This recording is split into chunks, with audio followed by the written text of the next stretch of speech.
Hi, everyone. I wanted to take a few minutes and walk you through the process of downloading your grades from Google Classroom and uploading them into Q. So this will take a couple of minutes of time, just so you know, and I wanted to kind of let you know ahead of time some little tips or a tip to make sure that you're aware of before you start this process. Number one, be aware of extra credit. If you assign extra credit, I would do it separately inside of Q. I would not do it through Classroom. It doesn't recognize it. And then second of all, make sure that you are aware of any changes that you make inside a Q. So let's say you go through this process and you upload your grades and you put them in there. Okay, if you do that and you go into Q and you make some changes to it, the next time you do the download, it might affect those changes because it overwrites them sometimes. So I'm just asking you to be aware of that and watch it. And you may even want to try it one time just to check to see if it makes changes that are unfavorable for you. Okay, so to get started, you're going to start off with, I'm just showing you an assignment. I want to, for those of you who've never graded in Google Classroom, this is what it looks like. So you have three sections over here, especially when kids start to turn things in and assigned and graded. You'll have three categories by the time you start the grading process. So for right now, I've gone through and I've graded a starter that the students did the other day.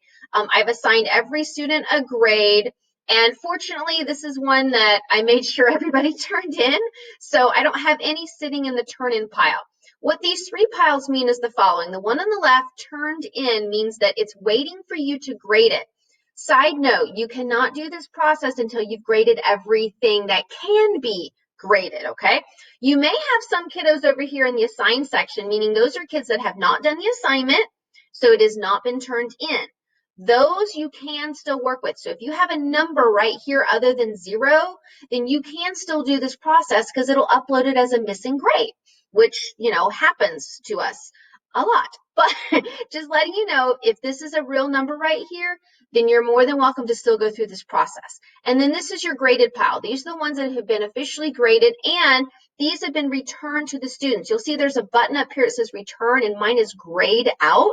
That means I have returned all these scores to the students. Now, if I had not returned them to the students, it would say draft beside here in italics, okay? Just so you're aware of some things to look out for.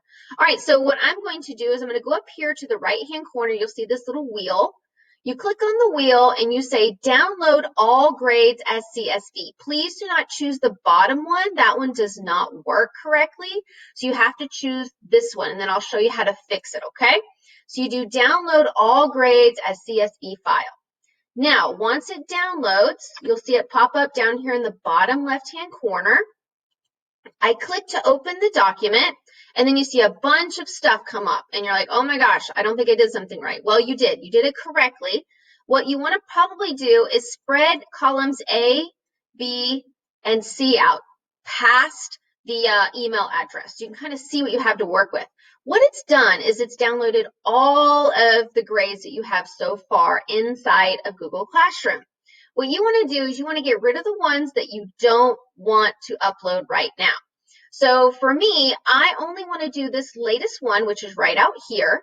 So I'm going to take these grades, I'm going to highlight them, and then I'm going to actually delete those columns. Okay, so they're gone. Now, this is just the only grade I want to upload right now. You can upload multiple if you choose to, but for right now, this is the one that I want to upload. You need to watch rows 1, 2, and 3. Please do not delete those. Columns A, B, and C, do not delete those as well. Okay, so make sure you leave columns A, B, C, and rows 1, 2, and 3 alone during this process. Then you want to go ahead, and since you've made changes to the file, you need to save it. I always rename it because it comes in as this long name that is just too much for me. So this is period 1, and this is my 825 starter. Then you need to choose a destination folder. A lot of times our computers will default to the downloads folder because that's the type of file this was. I just created a file on my desktop, and it's called Classroom Grade Downloads, so I can just shove them in there, okay? So that way you kind of have the downloaded file accessible to you, and then periodically you can go in and clear those files out if you want to. So I click Save, and now my file has been resaved. I can click out of that, and then I'm going to go to Gradebook. And from here, what I want you to do is once you go to menu, and then you're going to go down to system and over to process manager. You're going to open process manager and you get a big blank screen, except for 2 buttons over here. You want to choose data imports. So you want to click on data imports, and it already defaults to Google assignment import. So there's nothing you have to do there. Make sure you choose the correct period. This was period 1 that I'm working with. However, this is not the right category. This is not an assessment. It's just a starter that I use for virtual participation. So I go ahead and I select my correct category that I want it to fall under. So side note, be careful when you're uploading more than 1 grade. Be cognizant of the fact that it's going to only upload into 1 category, and you have to choose that category. Now, you could change it in Q later if you wanted to, but my personal suggestion is that you only choose grades that can be uploaded at one time in the same category. So you may have to do the process a couple of times with different categories selected, but you really want to make sure you group your grades carefully. Then you go ahead and choose your file. There's my file right there. Usually I have more than that, but I cleared it out for you guys, so it will be a little bit more clear for you. So I select my file. It came, and normally what pops up is your most recent file folder anyway. So that's why mine popped up right away, and there's the file. So I click open. From there, all you have to do is press run process. I'm going to run the process, and boom, this is the magic right here. All of your grades are now uploaded with that one particular file done for that class period. So this is a really great little process to use if you're interested in using it. You may even want to try it one time, see if you like it. I actually encourage you to try it a couple of times because oftentimes the first time is a little tedious and you're like, oh, I don't like this. But if you try it a couple of times, give it a good go. And if you like it, great. If you don't, you can still go back to our old-fashioned method, which works just as good. For those of us who are in the generation who took typing classes when they were young, and yes, that was me, so it might work for you as well.